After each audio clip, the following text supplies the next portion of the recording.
السلام عليكم طلاب الصف الأول المتوسط. اليوم راح نشرح الدرس الأول بالفصل الأول. اسم الموضوع الحساب الذهني والقوى والصور العلمية.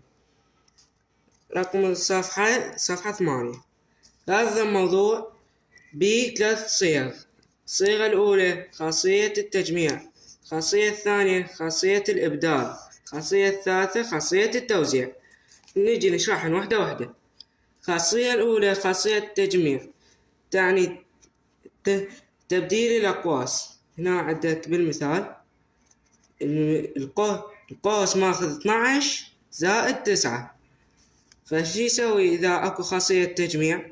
أخلي قوس 18 زائد 12 وأطلع 9. هنا بالمسودة جيب مسودة 18 زائد قوس 12 9. هنا منو طالع عندي من القوس 18. جيت اني استعملت خاصية التجميع، منو طب بالقوس 18 وطلع من القوس، والتسعة طلعت من القوس. اجي وراها اسوي عمليات عادية. 18 زائد 12 30 زائد 9.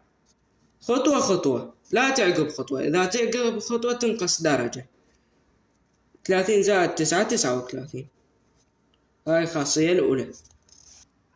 هسه راح ناخذ المثال الثاني، خاصية الإبدال. خاصية الإبدال عندك 9 زائد 11 مثلا.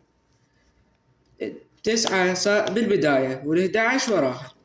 شو سواني؟ أجي أحط ال11 بالبداية زائد 9. هاي خاصية الإبدال. أجمعهن جمع عادي. 11 زائد 9 يساوي 20.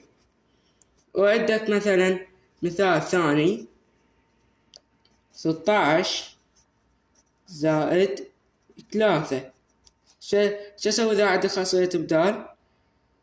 3 زائد 16 ويساوي 19. هاي خاصية الإبدال. ننتقل للخاصية الثالثة،